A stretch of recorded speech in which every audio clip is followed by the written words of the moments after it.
नमस्ते साथियों, स्वागत है आप सभी का शॉर्ट एंड 24/7 रांची पे। मैं हूं आपका दोस्त और कोच राज और आज इस वीडियो में हम लोग बात करेंगे एसएससी स्टेनोग्राफर 2025 की आंसर की के बाद आपका फाइनल रिजल्ट आ चुका है और इसमें सारे बच्चों के जो नॉर्मलाइजेशंस के मार्क्स थे उसके बाद जो फाइनल मार्क्स है वो भी आ चुकी है। तो देखिए इस बार जो मार्क्स जो आए हैं वो बिल्कुल ही डिफरेंट है पिछले तरीके से, क्योंकि देखिए पहले क्या होता था कि एसएससी जो आप लोगों की जो नॉर्मलाइजेशन करती थी वो एक इजी शिफ्ट को बेस बना के बाकी सारे शिफ्ट को नॉर्मलाइजेशन के मार्क्स देती थी। लेकिन इस बार जस्ट उल्टा हुआ है। एसएससी का कहना था कि हम जो एवरेज शिफ्ट है, जो एवरेज शिफ्ट को बेस बनाएंगे, ठीक है, और उसके बेसिस पे हम लोग नॉर्मलाइजेशन करेंगे, ठीक है। तो इस बार क्या हुआ कि पहली बार ऐसा हुआ कि तुम लार्ज नंबर ऑफ, ठीक है, शिफ्ट्स में कि आपकी जो मार्क्स है वो घटी है। अब वो कितनी घटी है, क्या घटी है, वो अभी आगे कंप्लीट एनालिसिस में बात करेंगे। साथ ही साथ बात करेंगे कि इस बार जो आप लोगों की जो फाइनल कट ऑफ है वो पिछली बार से कम जाने वाली है, ठीक है। जो पिछले बार जो आपके जो ग्रेड सी की जो कट ऑफ 174 175 जो चली गई थी, ठीक है, वो इस बार नहीं होगा, ठीक है। साथ ही साथ आपके फाइनल कट ऑफ है वो भी कितनी जाएगी उस पर भी हम लोग बात करेंगे, ग्रेड डी की, ग्रेड सी के रिगार्डिंग में। बट इस बार जो कट ऑफ है वो पिछले बार से कम जाने वाली है, ठीक है। चलिए, वीडियो को स्टार्ट करने से पहले मैं आप लोग को बता दूं, हमारे चैनल पे चाहे इंग्लिश स्टेनो हो या हिंदी स्टेनो हो, एग्जाम रिलेटेड मैटर्स अपलोड कर दिए गए हैं, वो भी बिल्कुल फ्री ऑफ कॉस्ट आप लोग रहने वाली है। और एग्जाम में कैसे डिक्टेशन, ट्रायल डिक्टेशन के साथ जैसे ऑडियो बोली जाएगी वहाँ पे हूबहू वैसे ही हमने अपने चैनल पे अपलोड कर रखा। तो एग्जाम से पहले उन वीडियोस को, उन डिक्टेशंस को जरूर लिखिए, उससे आपको जो डर होती है एग्जाम के, जो एग्जाम हॉल का फेयर, वो निकल जाएगा, क्योंकि आपको उसमें ट्रायल ऑडियो के साथ उसमें डिक्टेशन दी गई है। तो चाहे वो हिंदी का हो या फिर आपका इंग्लिश का हो, वो सारे डिक्टेशन हमारे चैनल पे अपलोड हो गई है। ये प्लेलिस्ट है, सारे आप लोग जाके इसको चेकआउट कीजिए। चलिए अब वापस हम अपने वीडियो पे आते हैं। तो सबसे पहले मैं ये बता दूं आप लोगों को कि एसएससी ने इस बार जो एग्जाम लिया था, इस बार ही इतने मास एरर पे क्वेश्चंस जो गलत हुए थे या तो रॉन्ग क्वेश्चंस थे, ठीक है। तो इस वजह से क्या था कि हर शिफ्ट में लगभग की बहुत नंबर ऑफ क्वेश्चंस गलत हुए थे, जो इससे पहले आज तक कभी नहीं हुआ था। अब देखिए हर शिफ्ट में देखा जाए तो रीजनिंग हो गया, जीके हो गया, इंग्लिश हो गया, तो इससे लगभग देखिए 26 क्वेश्चन आप लोगों को एक्स्ट्रा मिले हैं, देख रहे हैं शिफ्ट वन में, ठीक है। ये एवरेज मिनिमम आपको जो मिले हैं वो 11 नंबर मिला है और मैक्सिमम आपको 26 नंबर मिले हैं, ठीक है। मिनिमम 11 8 अगस्त के शिफ्ट टू को मिला है और जो 6 अगस्त के शिफ्ट वन को, ठीक है, वो सबसे ज्यादा 26 नंबर मिले हैं। अब देखिए इसी बात से आप अंदाजा लगा सकते हैं कि अगर किसी शिफ्ट में 26 नंबर ऐसे ही मिल जाएंगे तो जाहिर सी बात है कि वो शिफ्ट आसान हो जाएगा, ठीक है। हालांकि शिफ्ट क्वेश्चंस गलत आ रहे हैं या फिर आसान आ रहे हैं या भारी आ रहे हैं उससे मतलब नहीं है, लेकिन क्योंकि हर स्टूडेंट्स को, जो भी स्टूडेंट्स चाहे वो क्वेश्चन कर पा रहा था या नहीं कर पा रहा था, सबको 26 नंबर उस शिफ्ट में उनको ऐसे ही बोनस मिल गया, ठीक है। उसी तरीके से देखिए मैंने पहले ही बताया था आप लोगों को कि आपका जो एग्जाम है उसमें जितने भी क्वेश्चंस जो गलत हो रहे हैं, रॉन्ग क्वेश्चन, उसके नंबर देंगे देंगे, क्योंकि नॉर्मलाइजेशंस आपका किसी भी शिफ्ट में 185 नंबर पे या किसी शिफ्ट पे 190 नंबर पे हो ही नहीं सकता है, ये पॉसिबल ही नहीं है। ये सबसे पहले मैंने ही बताया था आप लोगों को कि आपका जो नॉर्मलाइजेशन होगा सबको 200 नंबर पे ही होने हैं, 200 नंबर पे नॉर्मलाइजेशन होने वाला है। और 200 नंबर पे नॉर्मलाइजेशन कब होगा? जब आपको सारे रॉन्ग क्वेश्चंस के आपके नंबर दिए जाएंगे, और वैसा ही हुआ कि सारे रॉन्ग क्वेश्चंस, जितने भी रॉन्ग क्वेश्चंस है उसके नंबर हर शिफ्ट में आप लोगों को दिया गया है।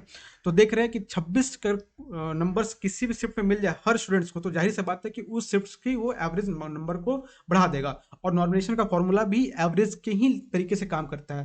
हालांकि नॉर्मलाइजेशन का फॉर्मूला बहुत कॉम्प्लिकेटेड है, तो वो किसी और दिन हम लोग डिस्कस करेंगे। अभी हम लोग वापस से वीडियो पे आते हैं। तो अब शिफ्ट वाइज आप लोग एवरेज इंक्रीज और डिक्रीज की हम लोग बात करें तो देखिए जो सबसे ज़्यादा जो इंक्रीजेस हुए हैं जो मार्क्स में, ठीक है, वो देखिए यहाँ पे इन शिफ्ट्स में हुए हैं। देखिए ऑलरेडी हम बात कर रहे थे कि सिक्स की जो है इसी शिफ्ट में आपको 26 नंबर बोनस की तरह मिले थे। तो देखिए इसमें जाहिर सी बात था डिक्रीज हुआ है नंबर।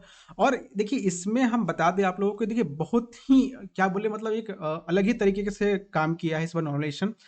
कि पहले क्या होता था कि आपको जैसे फॉर एग्जांपल बता दें कि अगर पहले किसी भी शिफ्ट में, ठीक है, जो ज़्यादा स्कोर करते थे बच्चे उनको नॉर्मलाइजेशन में मार्क्स ज़्यादा मिलता था।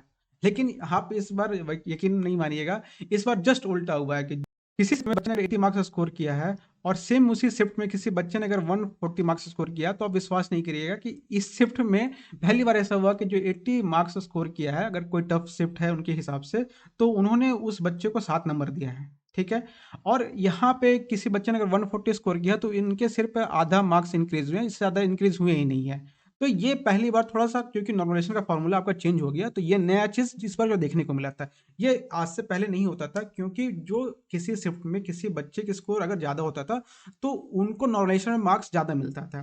बट इस बार जस्ट उसका उल्टा हुआ है। तो आप देख रहे हैं क्योंकि इसलिए मैंने इसके हिसाब से मैंने लिखा है कि आप यहाँ पे आपको दिख रहा होगा कि देखिए किसी शिफ्ट में आपको 4 से 0.40 मार्क्स भी इंक्रीज़ हुए। इसका मतलब है कि जो 4 नंबर उनको मिले होंगे, ठीक है? जिन्होंने इस शिफ्ट में कम स्कोर किया, जैसे 90 किन्होंने स्कोर किया होगा, 80 स्कोर किया होगा, तो ये उनको मिला है और 0.40 मार्क्स ये उनको मिला है, जिन्होंने सेम शिफ्ट में 140 या 150 इस तरह से स्कोर किया है, ठीक है? इसी तरह से देखिए अगस्त की जो जिस भी शिफ्ट में मार्क्स इंक्रीज़ हुए हैं, जैसे ये देखिए 6 अगस्त की जो शिफ्ट थी में इसमें मार्क्स इंक्रीज़ हुए हैं, तो यहाँ पे जो मार्क्स जो 6 मार्क्स इंक्रीज़ हुए हैं, ये उन बच्चों के हुए जिन्होंने 80 स्कोर किया था, ठीक है? और 0.75 मार्क्स उन बच्चों को स्कोर मिले हैं नॉर्मलाइजेशन में जिन्होंने 150 या 140 इस तरह से मार्क्स उन्होंने स्कोर किया था। तो इस वजह से जो देखा जा रहा है कि कुछ भी हो जाए, एसएससी ने ये इंश्योर करके रखा है कि आपका मार्क्स किसी भी तरीके से जो 170, 180 जो जा रहा था, वो जा ही नहीं पा रहा है इस बार, ठीक है? तो इस वजह से मेरा मानना है कि जो ग्रेड सी का जो कट ऑफ है वो उतना नहीं जाएगा जो पिछले बार गया था, ठीक है? हालाँकि ग्रेड डी और ग्रेड सी का कट ऑफ भी हम बात करेंगे आगे में, तो ये चीज़ आप लोग देख लीजिएगा और इसमें से ही देखते हुए मैं ये इसमें निष्कर्ष निकाल पा रहा हूँ कि जो देखिए जो 150 से प्लस जो स्कोर करने वाले जो बच्चे हैं, जो जेन्युइन जो जिन्होंने शॉर्ट हैंड की तैयारी की है, देखिए हालाँकि ये पहला एग्ज़ाम था तो इसमें आपका सीजीएल के बच्चे हो गए, सीएचएसएल हो गए, एमटीएस हो गए, तो ये सारे बच्चों ने इस एग्ज़ाम को भर-भर के दिया था क्योंकि उनको चेक करना था कि पैटर्न कैसा आ रहा है, ठीक है? क्योंकि पहला एग्ज़ाम ये होने वाला था। तो इसमें मैक्सिमम सीजीएल, सीएचएसएल वाले बच्चों ने भी एग्ज़ाम दिया था। तो देखिए जो 150 से ऊपर जो स्कोर करने वाले बच्चे हैं, जो सिर्फ़ और सिर्फ़ जिन्होंने स्टेनो की थी, देखिए मैंने सिर्फ़ 1 बच्चे को देखा है, 1-2 बच्चों को देखा है कि जिन्होंने 150 प्लस स्कोर किया है, ठीक है? और बाकी की जो मार्क्स है वो वही 140 के ही रेंज में रह रहे हैं, ठीक है? तो मेरा मानना है कि जो 150 प्लस वाले जो बच्चे हैं, वो भी वो बच्चे हैं, ठीक है? ज़्यादातर वही बच्चे जो जिन्होंने सीजीएल की प्रिपरेशन की है, ठीक है? और वो बच्चे जिन्होंने सिर्फ स्टेनो की जो प्रिपरेशन कर रहे थे, वहाँ पे उनका मार्क्स ज़्यादा नहीं है। वो मैं बता रहा हूँ, वो जो 145 से लेके 155 के ही बीच में कंसंट्रेटेड है मैक्सिमम बच्चे। तो जब मैक्सिमम बच्चे जब यहीं पे कंसंट्रेटेड है और इस बार सीट्स भी अच्छे खासे हैं, जो कि पिछले बार सी का सीट कम था। तो मेरा मानना है कि इस बार देखिए जो आपकी जो ग्रेड सी की जो कट ऑफ रहने वाली है, ठीक है? वो आपकी रहेगी वो 150 से 155 के रेंज में रहने वाली है, ठीक है? और इससे ज़्यादा नहीं जाएगी मेरे हिसाब से। और जो ग्रेड डी की जो कट ऑफ है, अभी मैं यूआर स्टैंडर्ड से कैंडिडेट के हिसाब से मैं बात कर रहा हूँ, ठीक है? वो 140 से ठीक है 145 के बीच में रहने वाली है, ठीक है? ये उतना नहीं जाएगा जितना पहले जाया करता था, ठीक है? क्योंकि इस बार नंबर ही नहीं बढ़ रहे हैं। रेस्ट आप लोग सभी लोग अपनी तैयारी करते रहिए। अगर कुछ अपडेट्स आएगा तो मैं आप लोगों को वीडियो बना के मैं आप लोगों को इन्फॉर्म करूँगा। तब तक के लिए सही है, आप लोग पढ़ते रहिए। Thank you.